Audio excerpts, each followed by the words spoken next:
Targeting your dopamine receptor. Okay, 3.3 optimization problems. Don't be intimidated by optimization problems. You've seen some of them before. We can solve them using methods that we already know.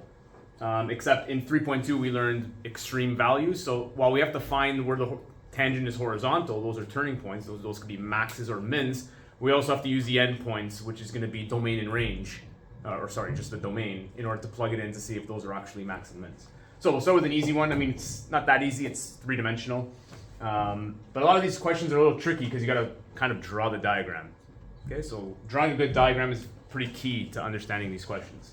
So a piece of sheet metal, 60 by 30, is used to create a rectangular box with an open top.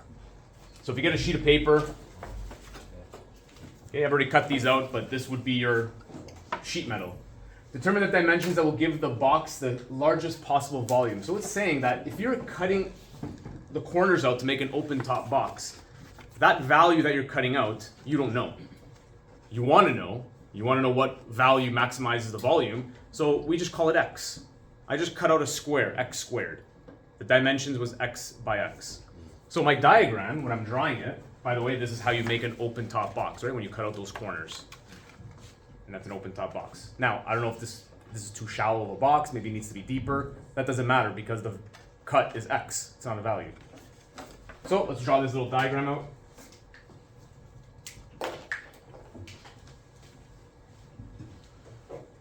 Here's my piece of sheet metal. It's 60 centimeters by 30 centimeters. And I'm cutting out corners in order to make that open top box that I showed you. And these are all perfect squares with the value of x. So if this was 60 and I cut out an x over here and an x over here, this dimension is going to be the 60 minus those two x's. So my new dimension of this open top box is going to be 60 minus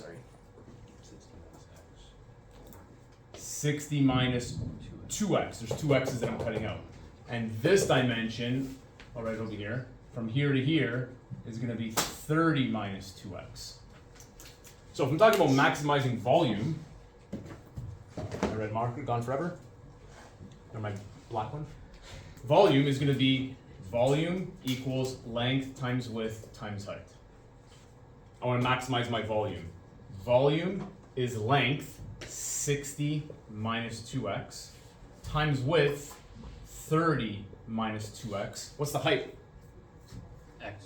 How do you know?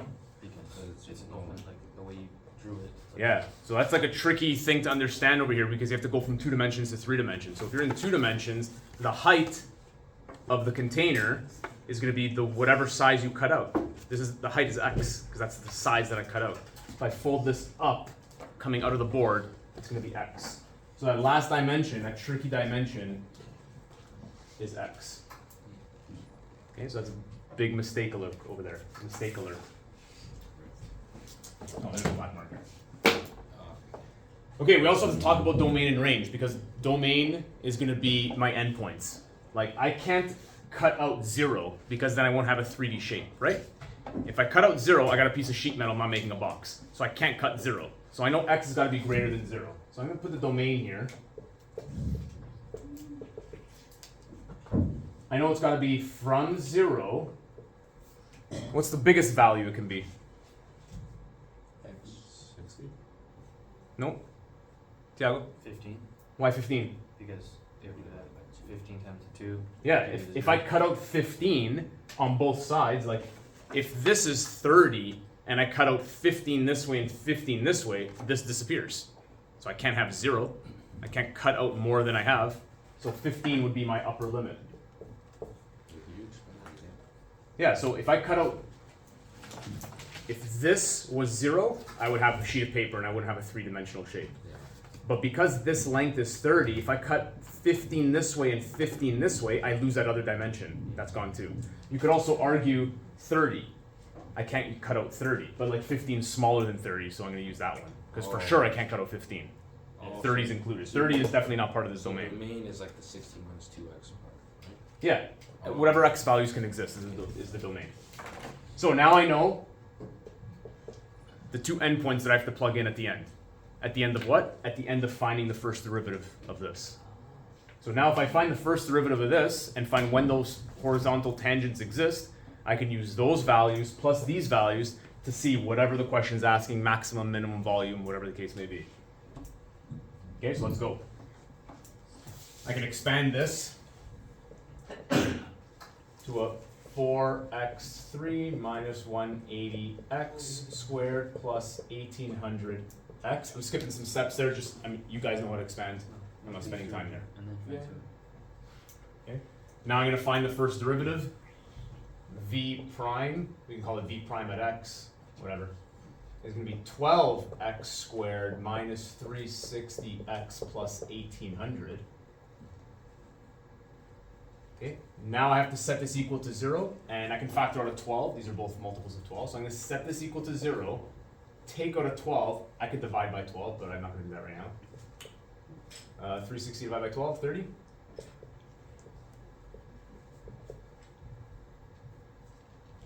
Nope.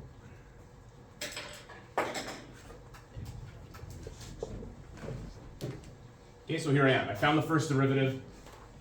I'm trying to simplify it as much as I can. You know, you can find your answers from here. We're already in a quadratic. We can use, you know, vertex, but we want to use derivatives to find out when the tangent is horizontal. This is a little easier, so I can even say this.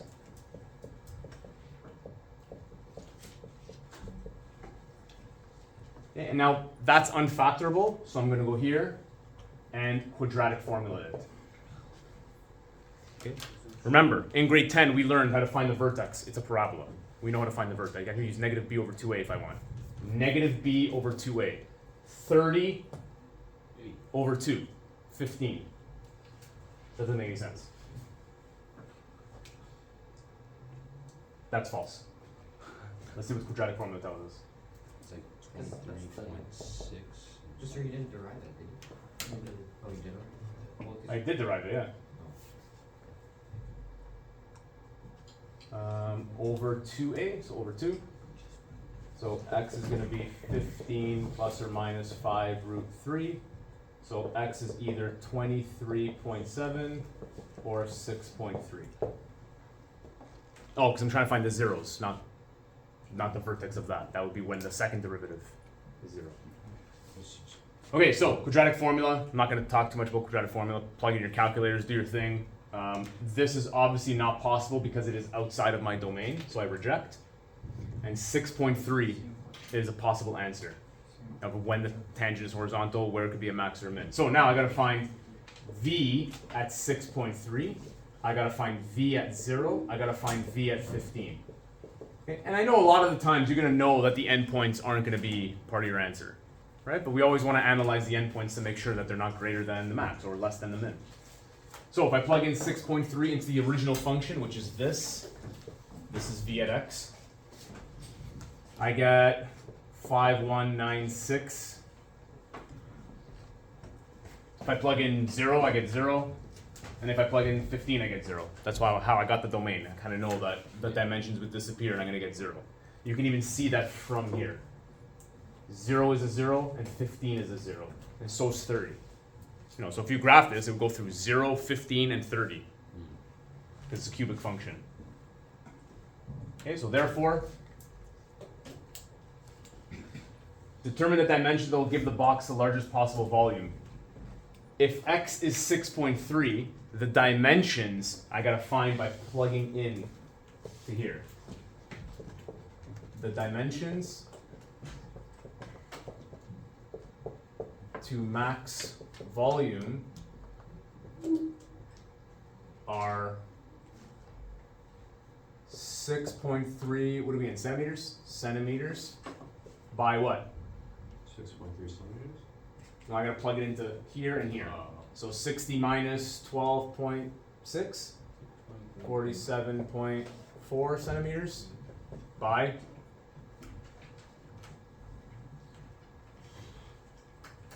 30 minus 12.6, 17.4 centimeters.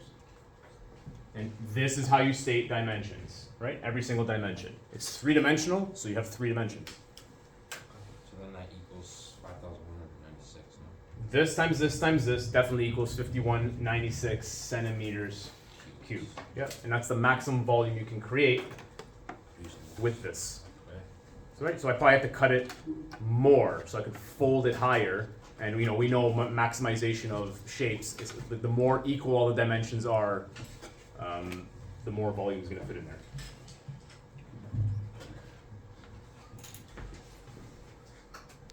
Can't modify. Okay, minimal distance problems, a little trickier. And it's only trickier because we've experienced it less. We've seen this in grade 10 and 11 and advanced functions. This question comes up every single time. We just have a different strategy on how to solve for it now. Derivatives, no biggie. So Ian and Ada are both training for a marathon. Ian's house is located 20 kilometers north of Ada's house. This is Ian's house. It's 20 kilometers north of Ada's house. Start your diagram. At 9 a.m., Ian leaves his house and jogs south at 8 kilometers an hour. He's going this way. At the same time, Ada leaves her house and jogs east at 6 kilometers an hour. When are Ian and Ada closest together, given that they both run for 2.5 hours? So first thing I want to talk about is the domain. You can't have negative time, so we know we have to analyze 0. Like, well, are they closest together when they're at home? 20? Because if that's an answer, we need to make sure that we're not missing that. So my time could actually even equal 0. Can't exceed 0 this way, and if they're both running for 2.5 hours, those are my endpoints. Okay. Trust me, sometimes it's a good idea, not sometimes, always. Find your domain.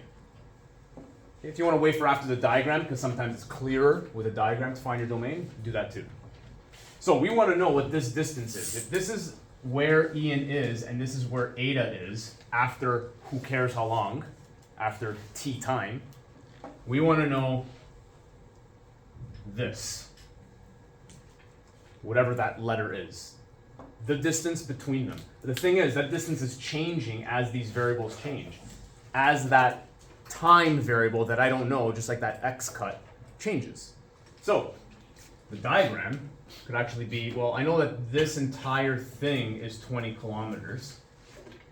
I know Ian's running at 8 kilometers an hour, so his distance is going to be 8t. Okay, so remember Dummy's triangle? Speed is distance over time. So if I want to know the distance, I got to multiply the speed times the time. Well, the time is going to be the time it takes when they're closest together. I don't know how long it is, so I'm going to say t. She's running at 6 kilometers an hour, so if I multiply that by t, I will find out that distance. Now, to find s, I got to make a triangle down here. And whenever you have like a scenario, all you have to do is come up with an equation that includes all the numbers you have. And sometimes there's more than one equation you can do. Here we use the volume of a rectangular prism. Yeah, that's an equation. Here we have a triangle. For sure, north and east form a 90-degree angle. We can use Pythagorean theorem. Okay, but we're missing this dimension. We need this dimension, which is 20 minus 8t.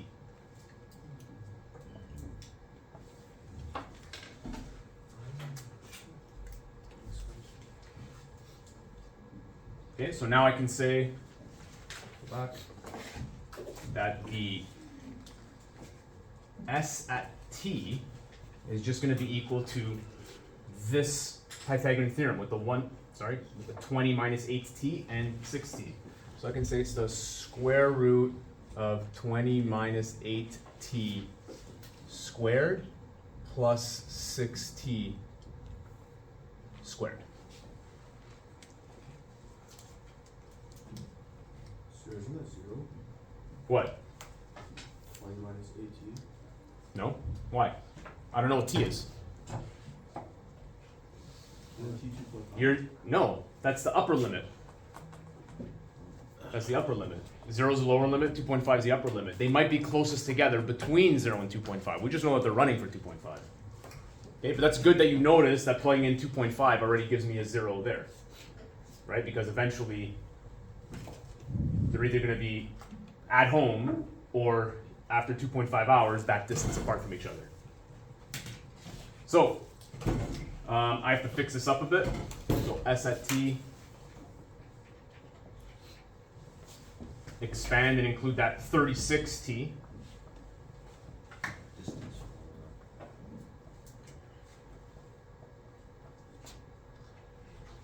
Okay, again, I'm not going to show that expansion. I'm pretty sure we can expand a binomial, and hopefully we don't make a mistake with this. That's 36t squared, not 6t squared. Okay, so now I have S at t. I'll change it up for you because you guys love doing this. Okay, it's the root of that, so I'm going to call it to the exponent of 1/2, and now I'm ready and primed to find the first derivative. Thank you. So S prime is going to be 1/2 times 100t squared minus 320t plus 400 to the negative 1/2 times the derivative inside.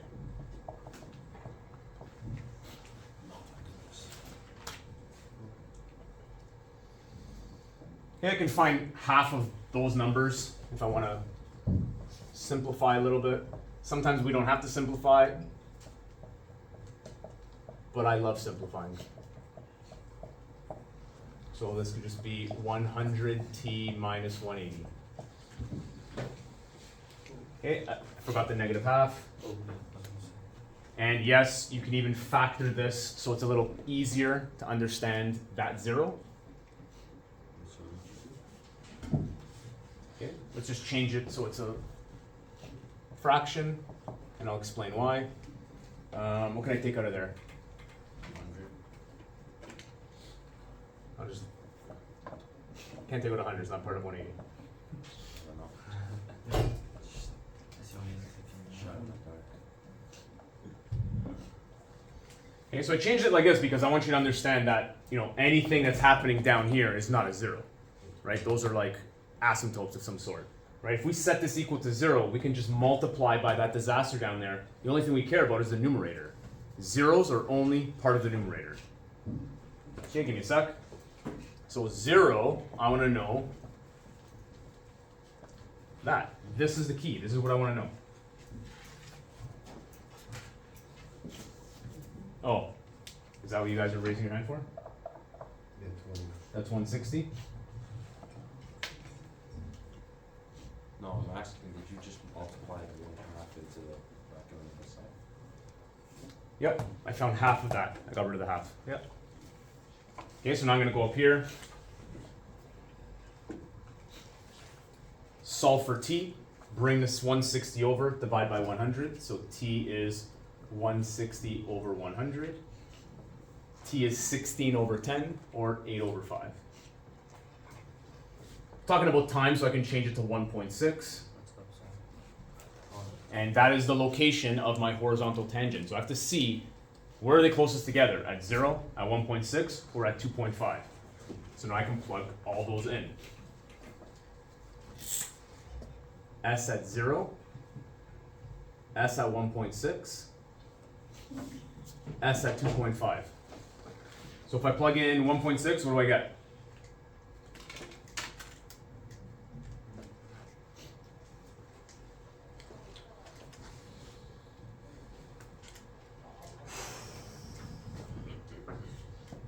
If t is 0, they're 20 apart, right? It tells us in the question, Ian and Ada live 20 kilometers apart. So at time 0, 20. No math needed. Let's put kilometers. 2.5, that's the one we have to solve, but it's this distance is 0, so it's really just this distance, which is what? 15?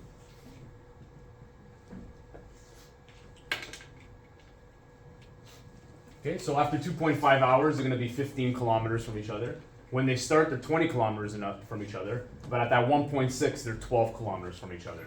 So I'm going to conclude, therefore, read that last sentence. When are Ian and Ada closest together? Ian and Ada are closest together after 1.6 hours. Done.